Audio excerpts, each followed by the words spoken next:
Ok, là, on repart à zéro.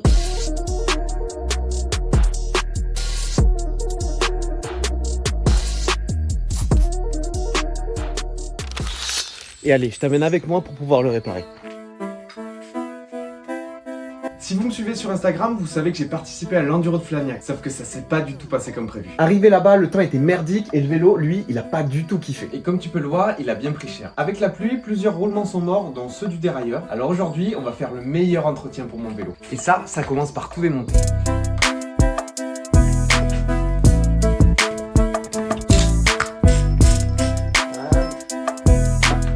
Yes. Bon, bien sûr, maintenant, ça se dévisse tout seul à la main. On peut voir qu'à l'intérieur, c'est vraiment dégueulasse. Et pour finir, on va aussi démonter la suspension arrière parce qu'elle en a bien besoin.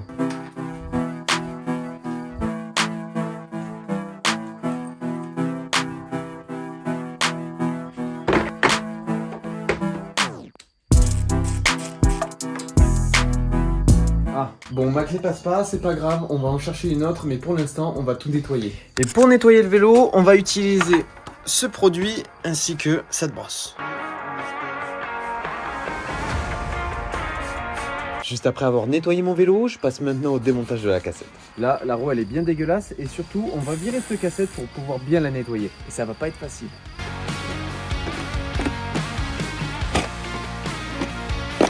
Il faut ça aussi.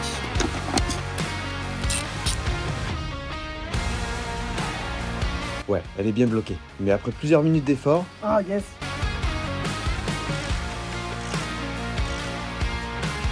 Et comme on peut le voir, le roulement est bien encrassé. J'ai bien fait de le démonter. Bon, je te passe la partie chiante, mais pendant que tu es en train de tout nettoyer, on a un problème un petit peu plus grave. Quand j'ai démonté l'axe de la cinématique arrière, j'ai remarqué que les roulements étaient complètement morts. Mais par chance, j'en ai commandé et voici les nouveaux, on va pouvoir les monter. Allez, c'est parti!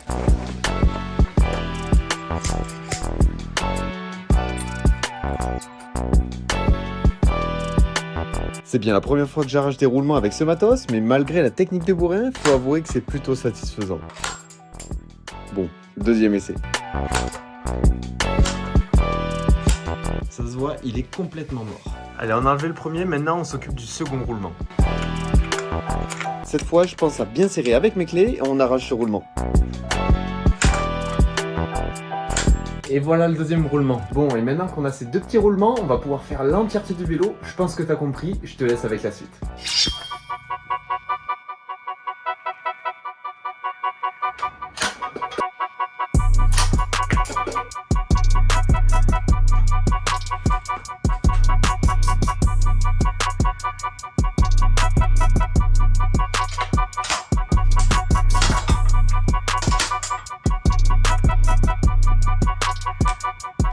Le cadre est entièrement nu, c'est le moment de passer à l'entretien 50 heures de ma fourche.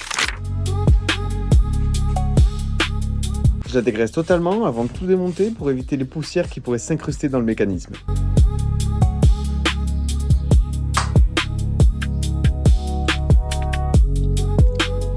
J'ai bien pris la pression avant de dégonfler la partie air et je peux démonter le jambage.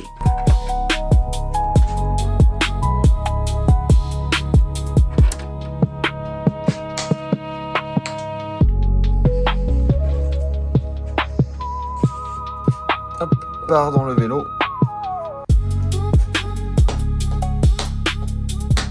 Ouais, faut avouer, c'est une technique de bois.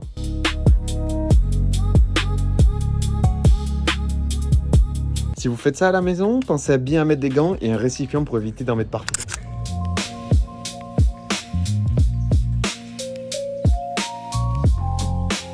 Comme ça tombe juste là.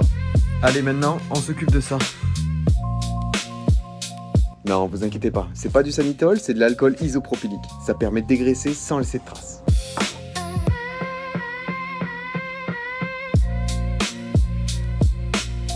Je récupère maintenant les mousses que je vais nettoyer et tremper dans l'huile spéciale fourche pour une bonne lubrification.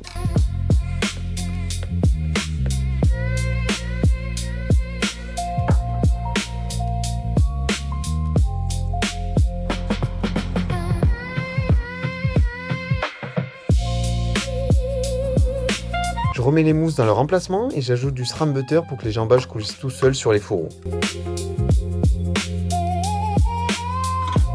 Allez, on va remettre le jambage.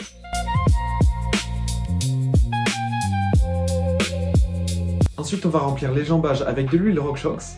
Et pour le côté air, comme recommandé, on va en mettre 15 ml. Et pour le côté hydraulique, on va en mettre 30. Attention, sur cette étape, il faut être assez précis dans les dosages pour éviter d'endommager la fourche.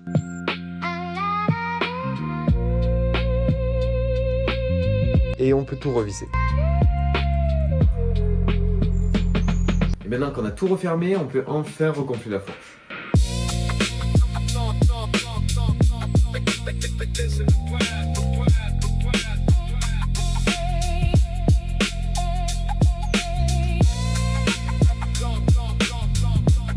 Bon, la fourche est finie, mais en voulant aller vite, j'ai oublié ce petit élastique qui permet de régler le sag. Bon, c'est pas grave, la fourche est déjà réglée, mais je le réinstallerai pour la prochaine fois. Maintenant que tout a été démonté, il est l'heure de remonter tout le vélo.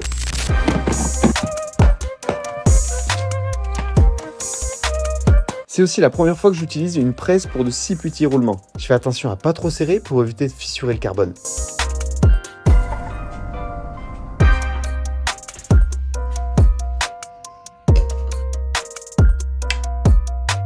Là, ça fonctionne beaucoup mieux. Allez, on monte la suspension.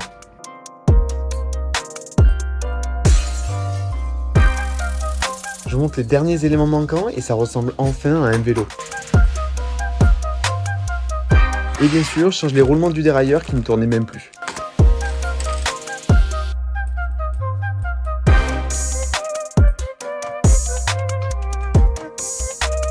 En voulant remonter le frein, j'ai remarqué que les plaquettes étaient complètement mortes. Alors j'en ai pris des nouvelles et on va les remplacer. Le vélo est bientôt fini, on monte les dernières finitions et là, il sera prêt à rouler. Plus qu'une petite purge et quelques composants à remonter. Je te fais pas plus attendre, je te révide le vélo et là, il repart de zéro.